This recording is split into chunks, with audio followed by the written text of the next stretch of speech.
The Simpsons Fortnite update on your TV screen.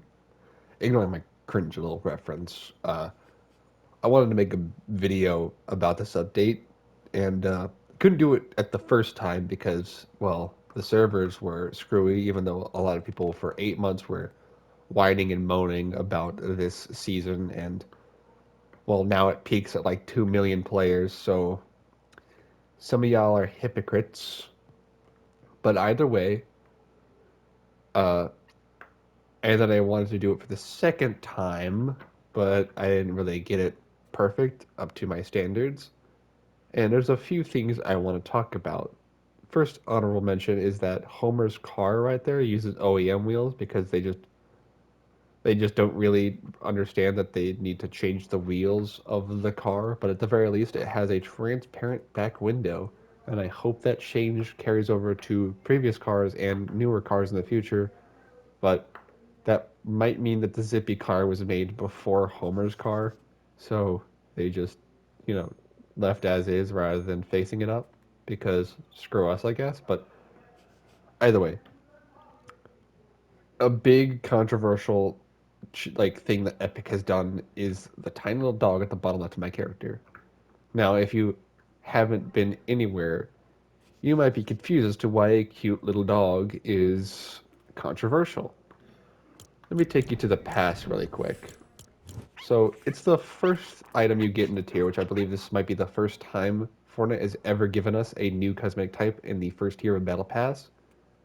And I don't know if this is also the first time that they haven't given us a skin in the first tier, but that's besides the point. The whole entire point is that if you see that thing on the little bottom left of your screen, well, not really mean bottom left, but of the description, it says customize once. Make the sidekick your own by locking in its appearance after purchase. Your choices are permanent. And they didn't learn from Chapter 2, Season 2 and 3 from Maya and the customizable umbrella that locking in a cosmetic choice is whack, especially when, excuse me, when it's through the Battle Pass. So, this is whack. That means I can't customize a few basic changes, which are 8 different things, by the way, at all anymore. My dog will always look like my dog. And I don't necessarily have a problem with that per se, because I'd never change it, even if I had the ability to change it. But that's just me. I'm never going to change my dog, so I wouldn't mind if, my dog looks like my dog. But I would at least like the ability to have the option to change, because what if I wanted to make him chunky? Because that's something that I do, and I can't make him chunky anymore. And here's the exact same cosmetic holding up another tier. Not only do we already have the usual edit style bloat that they just, you know, keep doing for some reason, unless it's about of rewards we get, because we're basically getting a style for our skin as a reward, and that's something that should have been with the skin, or at least gotten a different way. So, yeah. But now we have literally the exact same cosmetic in another tier because of how they're handling sidekicks. So remember, this, and this are all permanent once you lock it in. These 8 very basic things that you can have change at any given time if you wanted to, and 2 things not even looking that different are permanently locked. And you only get 2 versions of this dog, too. They don't give you multiple to, have whatever combination of those 8 things. Should probably be a small amount, a very limited amount, which is probably why they chose to give us this rather than, I don't know, Santa's Helper, which would have been cool, or Snowball. Either way, this is more tier bloat for the battle pass, because if they do, and people voice their opinion and show Epic that we don't like the idea of locking in a cosmetic, especially when The item shop versions come out and they're $15. That means you most likely might have to pay $15 to change the fur color of your virtual dog is crazy. And if they do figure out that people don't like that and they do listen and they do change it and maybe they even lower the price of it because I feel like $6 maybe to $8 is it's a bit much, but I feel like that's a decent asking price. But personally, I list them as 400 V-Bucks because you and your teammates see them. They don't they don't employ a feature where everyone on the start island at least can see them or something, you know? Just only you can see them. And it's kind of whack a little bit because I mean, you know, they want you to spend $15 on a cosmetic that will rarely be seen by everyone, only your teammates, and you have to spend $15 again. So that's $30 for two variations of the same dog. And they're also selling Bonesy. I get that it's a different version of Bonesy. It's not the same pet's version of Bonesy, but technically speaking, he is a battle pass dog. So having to repurchase him for $2 more than the actual battle pass he came from, which was technically $9, that's whack. I shouldn't have to pay 12 more dollars just because I want to change the cosmetic that I already own. You know, it's just I hope they change that. If you want to skip, because I'm going to reiterate a few things, skip to this part of the video. However, if you choose not to, hopefully somehow this gets to the right person because these changes I just feel the need to keep saying until they actually do get changed because I really want them to. Some of them have more priority that I want to be changed than others, but let's start off with the first thing, and that's the teeth rigging on Phoenix and Volpez as well. Because for some reason, even though they retextured him, they didn't decide to fix the rigging. But either way, ever since the UE4 to UE5 port, which by the way has caused a lot of massive problems in this game, that I believe are only just like very late chapter 5 have been ironed out, and they kind of still are sort of prevalent for chapter 6 and will probably still be for chapter 7 because even though Epic has made that version of the engine and basically every single version of the engine, technically speaking, they don't know how to run it too properly. They know how to run it better than every other developer team, though, but that's besides the point. Either way, not only is the teeth rigging still an issue and Volpez's tail rigging is still an issue because free skins need to have more problems than, you know, the main skin itself. Phoenix's kit compatibility is still not good. And even then, I would like them to fix both because they could just fix every other skin. Like, they need to do like a refresh of every single skin with Cake's compatibility. And I feel like mostly all they need to do is just change the size of the shoe and then change the sock model. Because the sock model just looks like a dev like cube texture shoved into the vague shape of the user's like rest of the leg. It doesn't work. And it doesn't work on skins like Godzilla mostly. And some skins it just feels like, hey, we cut off your feet and now you get shoes. So it's just very whack. Cause for one, I really do like this pair because this is the only pair I will be having, unless if again they make like something like Lightning McQueen Crocs or Skechers, because I'm not gonna lie, those would be very funny for me to grab, but I might resist it because $12 is asking way too much for these. Now, much like the sidekicks, I feel 500 V-Bucks is a better asking price for such a small cosmetic that doesn't work on every cosmetic, doesn't look good on every cosmetic, even if it does work, and sometimes is a double whammy to where it doesn't look good and doesn't work good. So you're just left with buying a $12 pair of shoes that you can't use on General Grievous because he still doesn't have kicks compatibility again. And then you just have to buy $12 for another one that looks the exact same, just with different colors, which I know they've done that before because Frozen Red Knight exists, Dark Red Knight exists, etc. Every single Cuddle Team leader, you know. But they've been rarely doing that. They've been mostly creating like very unique skins all the time. But either way, I feel like it's very egregious for such a type of cosmetic that looks very whack. It looks more like an advertisement than an actual, cosmetic. Because I feel like every single time you want to wear Nike shoes, you're just there to promote Nike shoes.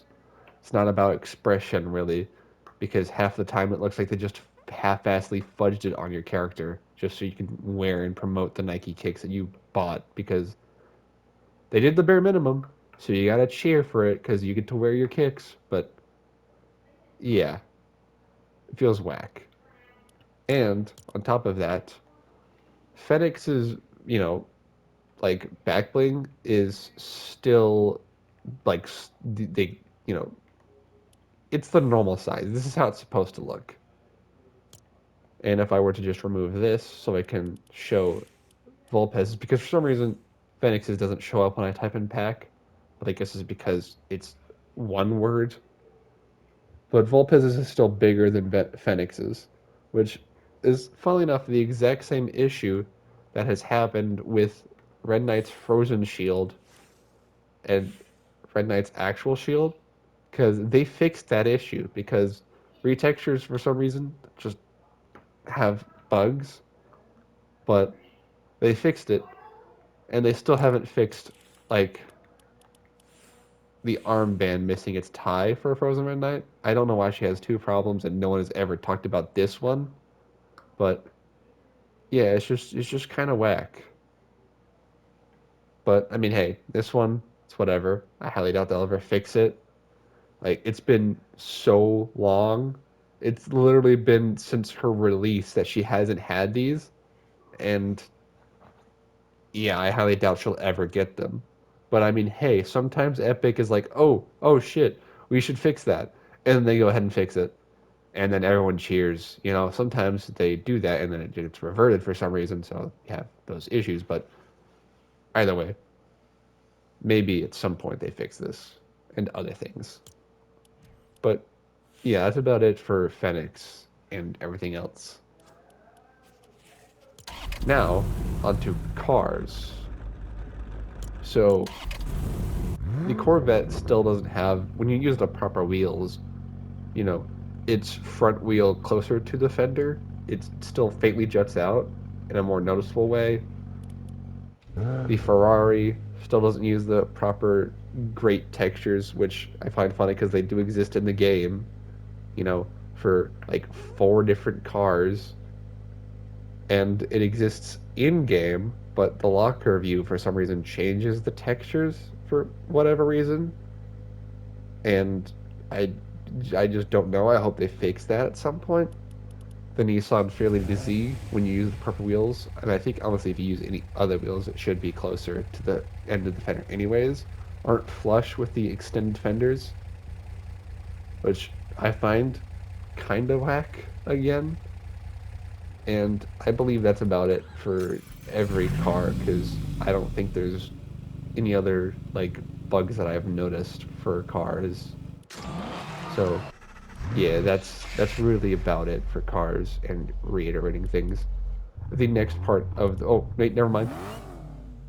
The Dodge Charger, like the Hellcat, the back window, the lines still float.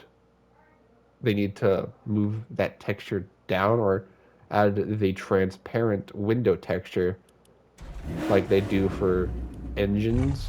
I mean, they need to add it back for every other car and newer cars in the future because it's just, again, I don't really like it. This just looks so much better. It's not pay to lose and it's not, tricking someone because they can just employ the whole entire thing that this is what the opponents see and this is what you see and your team sees, much like sidekicks, because they're already introducing that. So they have the ability to make opponents see something different or just not see something at all. And you can have, the luxury of viewing it. And when you drive the car, if you're an enemy, that's when you see it. And then if an enemy gets in your car, it immediately switches back to being, well, you know, blocked. So yeah, that's about it for reiterating things. Well, actually, never mind. Wheels. The sizes of wheels for a few cars, like this BMW 1 Series and the Cybertruck, as well as some other cars, I believe, like the ZSR. They're just bigger for some reason compared to their version in Rocket League. Also, before I actually switch to creative, I want to mention that they should really employ more customization for cars, like paint finishes and also secondary color options. Because I get that you can change the decal color in a separate area, but for the car body, for some things that for the Fast and Furious Nissan, there needs to be an option so I can be able to make those white lines and sponsors a different color, so I can maybe properly invert this, instead of using the default one, which makes everything white. So I have to have just whatever color look good with white, hopefully. I can't have a pure. You can't have a pure color Nissan at the very least, but either way, you need to do that because some cars have, you know, no basic decal on it, but they do have the option to have two colors on them. Some of them do, but either way, they need to also add more colors because this dark gray, you know, isn't cutting it. I would really enjoy to have, the ability to change it to whatever color I want, you know, and of course paint finishes. And they also need to fix the Batmobile because the real life decal isn't matte for some reason. It's matte in Rocket League, but it's glossy here. And I believe they have a matte texture that they use for some cars, so it's weird. But yeah, that's about it for this part of the video. On the weapon side of things in creative, there's not really much to talk about besides two notable points, uh, weird changes, and one slight fix. But either way, beginning with it is the infantry rifle. So they've added it back to loot pool this season, of course, and they give it a hand-holdy change. It's now fully automatic now, which I kind of find cursed. I don't. I think it's possible to turn the M1 Garand or Garand, whichever you want to pronounce it, into fully automatic because I believe lots of semi-automatic rifles and just weapons in general can be easily, or at least somewhat easily converted to fully automatic. But I believe some operating systems are more complicated than others, so it would take like basically creating a whole new gun to do it. But I don't know. All I know is that if the 1911 can be converted to full auto, I think maybe the M1 Garand can do it, but it's just a hand totally change in Fortnite that feels cursed. But something that's more cursed is that because all this is a model swap, the stats are the same to the old legendary and basically epic, infantry rifle. This holds 10 rounds in an 8-round end block clip, and that's cursed. I, I hope they change that, but I mean, it might be beneficial to keep the 2 extra rounds, but they haven't really done the legendary and epic rarity are vastly better than the lower tiers in a really long while. I believe they even stopped it like during chapter 3, basically. Like the moment chapter 3 came out, the only weapons that did that were the weapons that they still kept around. But after that, they every gun had the same exact model through common and legendary. And the only differences were damage and reload time, which were the only things that would get you to lose if you were up against someone with, a better weapon, instead of just, oh, hey, this dude has two more rounds in his rifle compared to you because his is a higher rarity, so that's why you lose. So, yeah, but either way, the hand-holdy change unfortunately infects the old infantry rifle because they just unvaulted it instead of making like a new, like, fully automatic variant. So, yeah, that's unfortunate. And it even infects this version of the infantry rifle, the old epic and legendary version. It still has, 10 rounds in the magazine because it makes more sense here, but now it's fully automatic. The fully automatic makes sense at least for this because M14s were select fire, and this, can just be an M14 and a fancy EVR like chassis. But either way, that's about it for the infantry rifle. The next thing is the, compact SMG, which now just has the exact same stats as the SMG, which I feel has already been a thing. But either way, they changed the sound. Not really sure about it, but it's not too bad.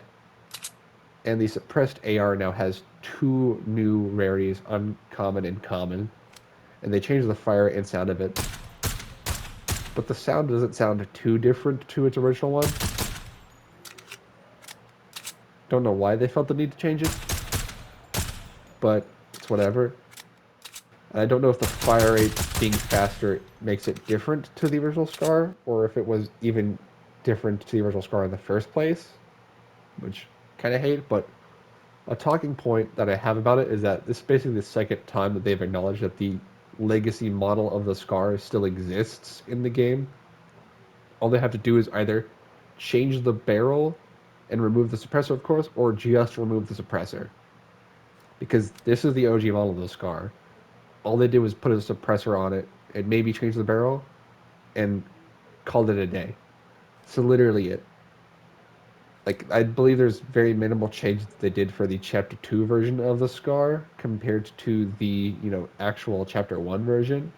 But either way, this exists and they can just modify the old Scar to do this now because, I mean, has the funny, goofy, silly iron sights, and OG is supposed to have the cartoony, silly, funny proportions of their weapons because that's how old Fortnite was. The only reason why I bring this now is because I believe this affects the third person like stuff because I believe it might have been bugged in third person, but I didn't really see it. But when you shoot this weapon now, it doesn't swap to the side and bug out. It stays the same, so that's very cool. Other than that, I don't know if there's anything else to talk about, and I don't want to reiterate things because I feel that would blow the video up too much. But either way, that's basically it for this video. I'll save the reiterating for another more relevant video, as well as, maybe check more changes eventually when I'm bored. But either way, before I end off this video, actually, there is one thing. They fixed all the third-person related bugs when exiting the first-person camera, so that's cool.